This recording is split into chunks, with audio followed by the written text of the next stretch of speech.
Hey guys, and welcome along to This Week in Photography, full of the joys of spring and smelling all earthy like a woodland glade after rain. Every week or thereabouts, I take a look at interesting stories happening in the photographic world, scrutinise them with a magnifying glass and search for some meaning behind the headlines.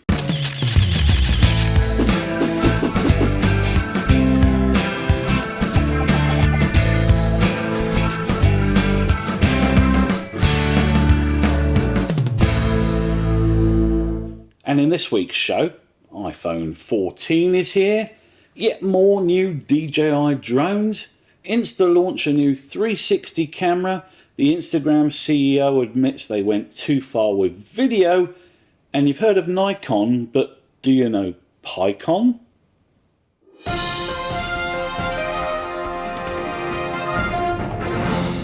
Yes, it's September, which means it's new iPhone time. And if you're expecting some Apple hatred from a cynical bastard like me, then I'm gonna have to disappoint you. I've been using Apple products since the original Mac back in the mid-80s, and while I think defining yourself by the multinational company that produces the smartphone you own is pretty tragic, if you're looking for a campfire Apple hate session, then head over to one of the Android channels and fill your boots.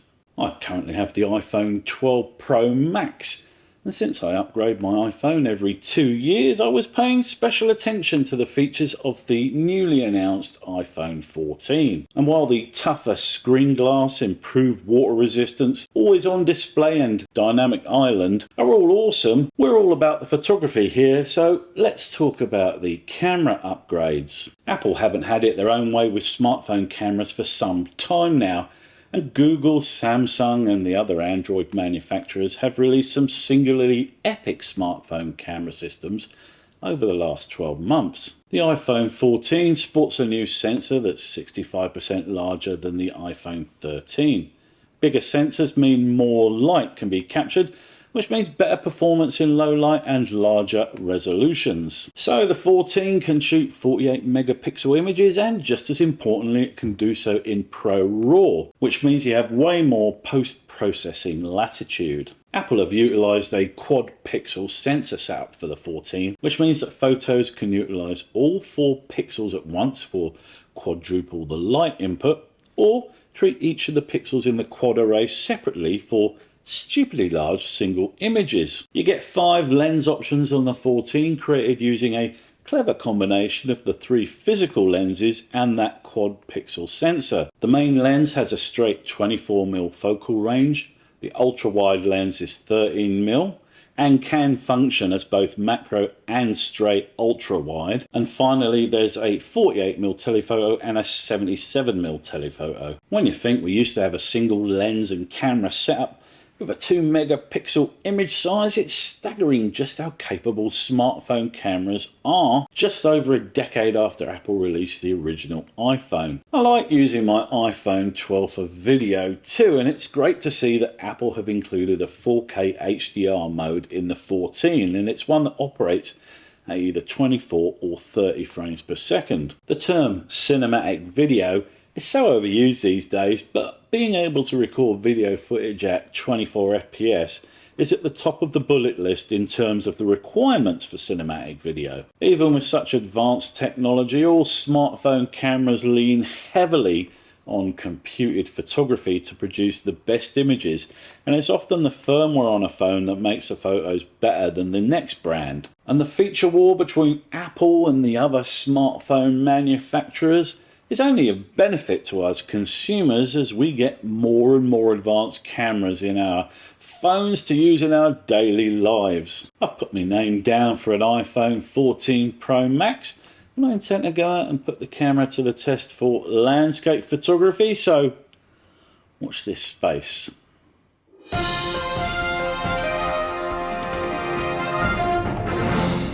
Been all of 5 fucking minutes since DJI released the new drone, so of course the rumour mill has already moved on to the next products those twisted geniuses in Shenzhen have in store for us. And the word on the street is that DJI are going to be releasing new versions of the Mavic 3 and the Mini 3. No word yet on the Phantom 2 Cine, but I'll keep you posted. The new Mavic 3 is supposedly called the Mavic 3 Classic, and the big difference between it and the Mavic 3 Cine is the removal of that controversial telephoto camera. Despite the best efforts of the DJI hype crowd here on YouTube, everyone recognised that the telephoto on the Mavic 3 Cine was pretty shonky. It was actually an entire second camera, but unfortunately it had an underpowered sensor with low light issues, and so the images it produced were, what's the technical phrase?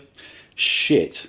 So on the Mavic 3 Classic you get the main camera and the main camera alone. In leaked photos released on Twitter, the camera has the all-important H on the front, indicating that it's a Hasselblad, but which camera is it? If you look at the photos, it does appear to be the same as the main camera on the Cine, since the leaked photos show the same 24mm f2.8 markings. And so if the leak's legit, it does indeed appear to be the Cine without the telly. Or in other words, it's the Hasselblad L2D 20C camera with the 4/3 CMOS sensor and its 12.8 stops of dynamic range. Not entirely sure what DJI's angle is with this drone, assuming it's real of course.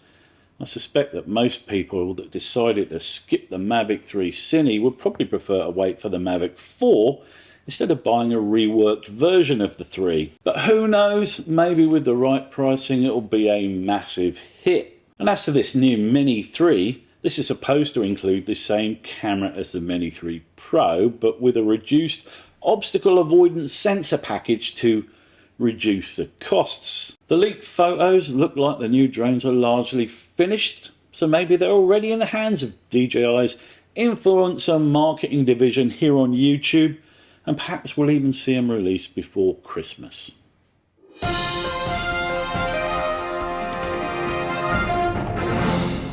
I'm not sure whether or not Adam Mosseri's folksy videos filmed in his back bedroom have helped, but the Instagram CEO continued with his "How do you do, fellow kids" output, while the good ship Instagram sails at full speed towards the rocks. In one of his most recent videos, Mosseri admits that Insta has, quote, "gone too far into video," unquote.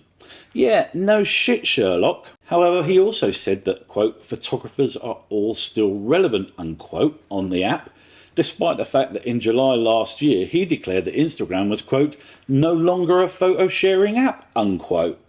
Sounds like he's going through some sort of existential crisis if you ask me. At this stage it's pretty clear that Instagram cannot have it both ways. Most photographers have no interest in shooting videos, short form or otherwise, and Mosseri's cack-handed administration of Insta has alienated large numbers of them. Similarly, people who are happy to produce short-form videos are finding larger audiences and earning far better money on TikTok. Of course, Instagram is still a colossus on the social media scene with over 1 billion active users, but if the 21st century has proven anything, no company or service, no matter how large, is immune to failure. If Mosseri doesn't quit fucking around with the secret sauce that made Instagram so popular, he risks losing his Lego-haired boss several $1 billion.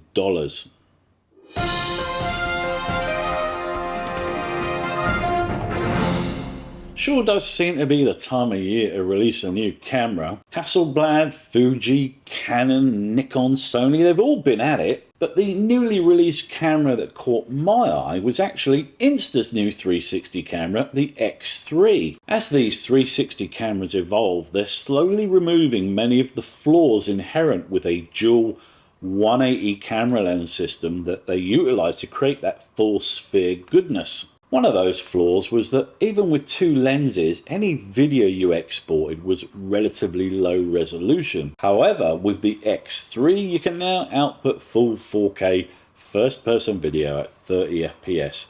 Yay! For me, this ability to worry about subject and framing after the fact is actually the key strength of cameras like this. You can hit record and know that everything in every direction is being recorded. Then you just choose what you want to fit into that 4K frame when you're editing it later on. The new X3 shoots in HDR mode and has an active HDR mode for stabilised footage that's perfect for action and sports. It has a 60 FPS me mode that always ensures that you're the centre of the frame, a horizon lock, 8K 360 time lapses, and to top it all off, an Ep.8 waterproof rating that's good for 10 meters down without a case. I would suggest that getting an X3 made much more sense than whatever near identical update GoPro have in the development lab, because this camera is way more flexible.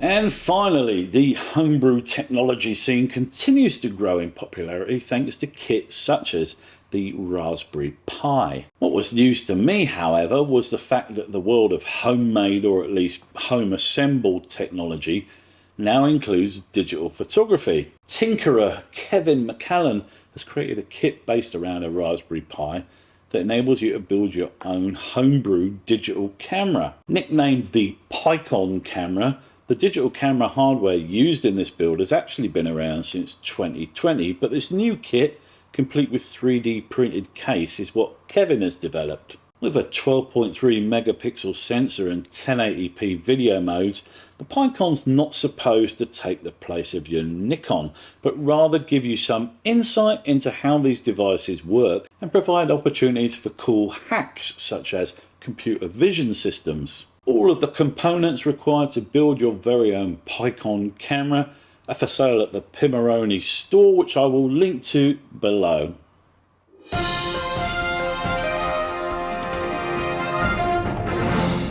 And that's it for this week, guys. Have you pre-ordered the new iPhone, or are you an Android fan? Everyone's welcome here. I don't give a shit what sort of phone you use. It's what you do with it that's important. What do you reckon to this new Mavic 3 then? Did it pique your interest, or are you waiting for the Inspire 3 instead? As always, let me know in the comments down below. Please hit the like button if you enjoyed this video and subscribe for more regular updates from the world of photography from me. Till the next time, guys, ta-ta.